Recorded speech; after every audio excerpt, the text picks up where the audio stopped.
में हलचल तेज हो गई है और अब सियासी आरोप प्रत्यारोप और सियासी वार पलटवार का दौर शुरू हो गया। कनाडा में हलचल, ट्रूडो पर भड़के एनडीपी नेता जगमीत सिंह ने कहा ट्रूडो ने कनाडा की जनता को निराश किया। ट्रूडो ने आपको बार बार निराश किया। जगमीत सिंह आवास और सामान की लागत पर निराश किया। लिबरल्स एक और मौके के लायक नहीं हैं। ये वो जगमीत सिंह हैं, ये उस पार्टी के नेता हैं जिस पार्टी के पर आरोप लगते हैं ये खालिस्तानी समर्थक हैं, खालिस्तानी समर्थकों की पार्टी। अब समझिए कि जिस खालिस्तान के प्रेम में, जिस खालिस्तानी के समर्थन में आकर जस्टिन ट्रूडो इस हद तक चले गए कि भारत के खिलाफ ऊल जुलूल बयान देते रहे, बेबुनियाद आरोप लगाते रहे, संबंध बिगाड़ लिया।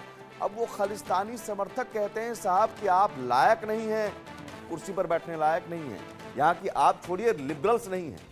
तो यहाँ हिमांशु भट्ट जी, एक बात तो साफ है कि जो गलतियां ट्रूडो ने की है वही गलती तो मोहम्मद यूनुस और शहबाज भी कर रहे हैं। लेकिन शहबाज और मोहम्मद यूनुस की बजाय हम अगर पाकिस्तान ओवरऑल देखें, बांग्लादेश में तो चलिए शेख हसीना नहीं है, लेकिन बांग्लादेश और पाकिस्तान में खास तौर पर इमरान खान भी कभी तालिबान को आज़ादी के वो कहते थे फाइटर, फ्रीडम फाइटर उन्होंने बताया था। तो सत्ता में जो भी आता है उन्हें ये कट्टरपंथी बहुत पसंद आने लगते हैं और फिर उसके बाद यही कट्टरपंथी इनके लिए मुसीबत बन जाते हैं। तो कहते हैं साहब हम तो दहशतगर्द के खिलाफ लड़ रहे हैं। और आज खालिस्तान के प्रेम में, खालिस्तान के प्यार में पड़कर समर्थन करके जो ट्रूडो अपनी कुर्सी गंवा बैठे, जिस कुर्सी के लिए उन्होंने खालिस्तान का समर्थन किया, वही खालिस्तान के नेता कह रहे, खालिस्तान समर्थक कह रहे हैं कि साहब आप कुर्सी पर बैठने लायक नहीं है।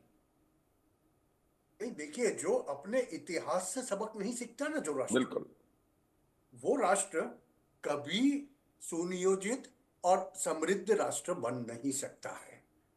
ये बात को हमें सबको समझ लेनी चाहिए। इतने सालों में हमने देखा है, पाकिस्तान की जहां तक बात करें और आज के राजकारण की बात करें, मैं इतिहास में ज्यादा नहीं जाऊंगा, मगर आपने देखा है कि पाकिस्तान ने इमरान खान के वक्त में भारत के साथ में व्यापार बंद किया।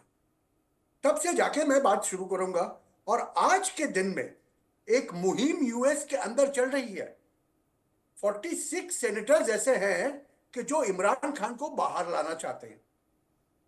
अभी देखिए, मुल्क की ताकतें एक चीज होती है और मुल्क से ऊपर की जो डीप स्टेट की ताकतें होती है वो एक दूसरी बात है।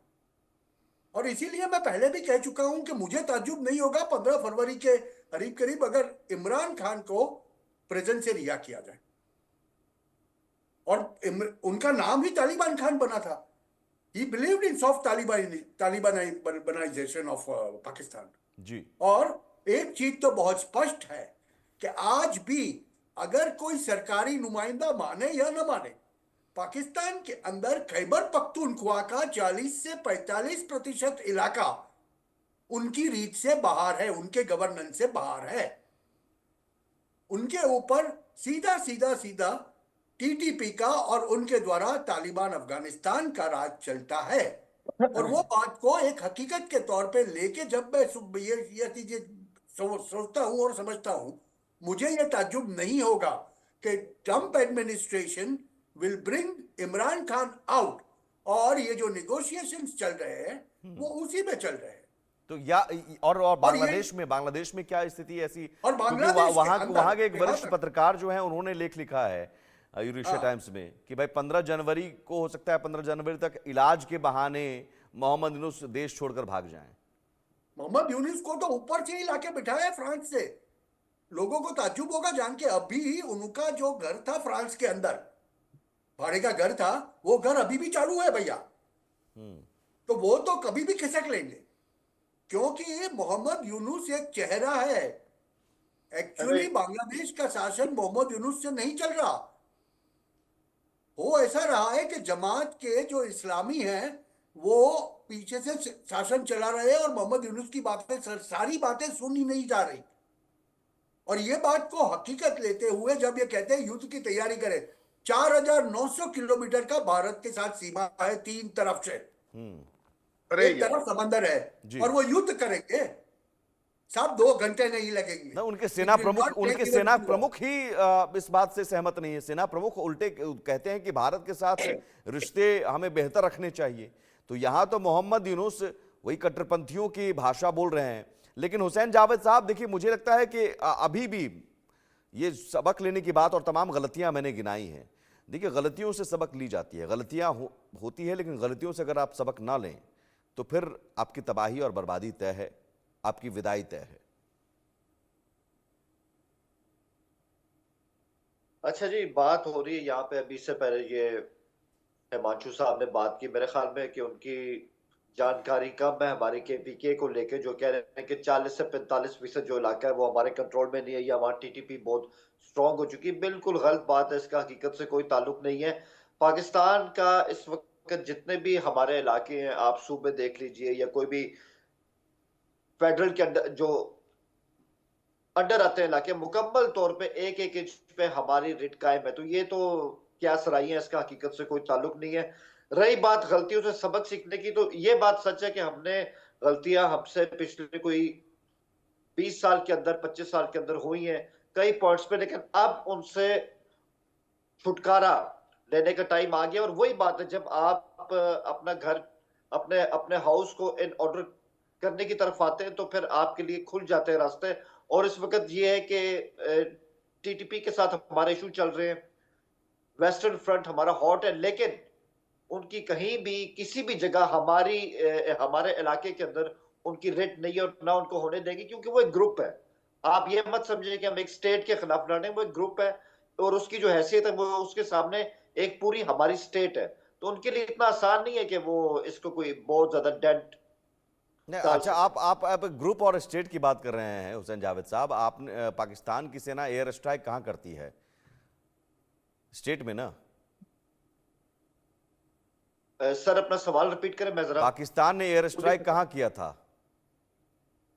जी जी बिल्कुल, पाकिस्तान ने एयर स्ट्राइक किया था पक्तिया में, हमने किया खोस्त में, वो और एक हमने स्टेट है किया अफगानिस्तान में।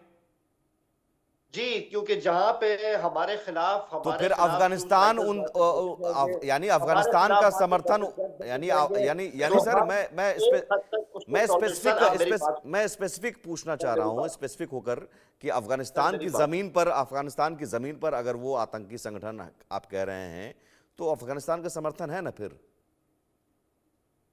सर मेरी बात सुने। आपका क्या ख्याल है कि एक फाइन डे हमें पता चला कि वहां से हमारे खिलाफ काम हो रहा है और हमने वहां पे इस तरह से एयर स्ट्राइक कर दी? ऐसा नहीं था। हम्म। इस जो अभी पिछला साल गुजरा है, हमारे पास इंटेल की रिपोर्ट थी कि इन इन इलाकों से हमारे खिलाफ ये लोग ऑपरेट हो रहे हैं। कई दफा काबुल तो हुकूमत को बिना हमने वो चीज अफगानिस्तान दिखाई। के समर्थन के तो नहीं हो सकता है ना, बिना सर मेरी तालिबान के बात सुने, समर्थन? मैं आपके आपके जवाब की तरफ ही आ रहा हूँ। हाँ, हमने उनको कई दफा कहा कि साहब इनको कंट्रोल कीजिए, हमने कई दफा उनको कहा, ऑन हाँ, रिकॉर्ड कहा, हाँ, लेकिन वो उस तरह कंट्रोल कर नहीं सके। हाँ। अब आप ये कहते हैं कि हमने एयर स्ट्राइक क्यों की, तो आपने म्यांमार में अपनी सर्जिकल स्ट्राइक क्यों की थी? क्या आपने उनकी सॉवरेनिटी को अरे सर, वॉयलेट नहीं किया म्यांमार था? छोड़िए, आपके तो पीओके में को हमने लगा कि एयर वहां से स्ट्राइक, हमारे सर्जिकल खिलाफ स्ट्राइक की कंट्रोल हुई, थी, आतंकियों को पाकिस्तान मारा वहां पे था। कुछ नहीं गया। सेम हमें लगा हमारे खिलाफ अफगानिस्तान के इलाकों से हो रही है, ने हम भी गए और कई दफा की। हाँ, तो पीओके में जैसा हमने किया था, आपने नकल करने की कोशिश तो बहुत बढ़िया की, लेकिन मात यहां पर खा गए जब जवाबी पलटवार तालिबान के लड़ाकों ने किया, तो आपके पाकिस्तानी सेना सैन्य अड्डों को छोड़कर भाग रहे हैं। क्या ये जवाबी भले पलटवार? ये भले ही देखिए आप ना आपके माने सर, सर ये की भले ही बात आप ना माने। सर, क्या हुसैन जावेद जवाबी साहब देखिए, ये अभी भले ही पलटवार? आप नहीं इनको मानेंगे। पूछ लीजिए सर। सर मेरी बात, हाँ, सर जावेद बात जी, सुन एक ले ही सर, चीज बता दीजिए। सर मैं आपकी, हिमांशु साहब, मैं आप जब एक ही जब एक आपने ही बात एक ही की, एक ही सवाल का मैं जवाब दे आपकी दीजिए। कल बोला जो एक लाइन है, 47 सैनिक मरे लास्ट लाइन है सर, बलूचिस्तान के सर लास्ट अंदर, लाइन, हिमांशु साहब एक लाइन है, सिर्फ एक लाइन।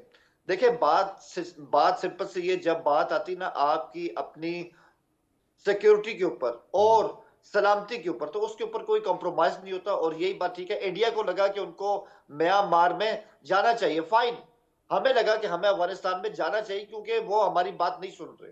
तो इंटरनेशनल वर्ल्ड ऐसी ही होती है, रूथलेस होती है। नहीं तो रूथलेस हाँ होती है तो। रूटलेस होती है। मुझे मुझे मुझे सब वही जानना था कि कल जो पाकिस्तानी सेना के तकरीबन 47 soldiers were killed in Balochistan, वो क्या हुआ था? और उसके पहले तकरीबन 14 से 20 चौकियों के ऊपर हाँ, तालिबान ने जाके कब्जा किया था केपीके में। ये क्या हुआ था भैया?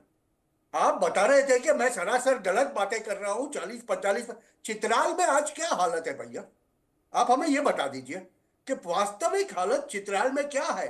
टीटीपी वालों ने चित्राल का कब्जा लिया, 2 दिन तक वहां बैठे, अपनी पोस्ट निकाली इंटरनेट मीडिया पे, और फिर 2 दिन बाद वो खुद बोल के चले गए। बिल्कुल, और ये कि तस्वीरें सामने आ चुकी है, भैया, हम तस्वीरें बताएं, सामने आ हम चुकी तो है। मुझे लगता है हुसैन देखिए, जावेद नहीं मानेंगे। आप मसूद कर अजहर, सकते हैं, मसूद अजहर कौन है जिसे कराची सैन्य अस्पताल में भर्ती किया गया है? ओसामा बिन लादेन कौन था जिसे अमेरिका ने घुसकर मारा? अहमदाबाद में तो मारा ये था। आतंकियों का समर्थन करने वाला पाकिस्तान है, ये दुनिया जानती है।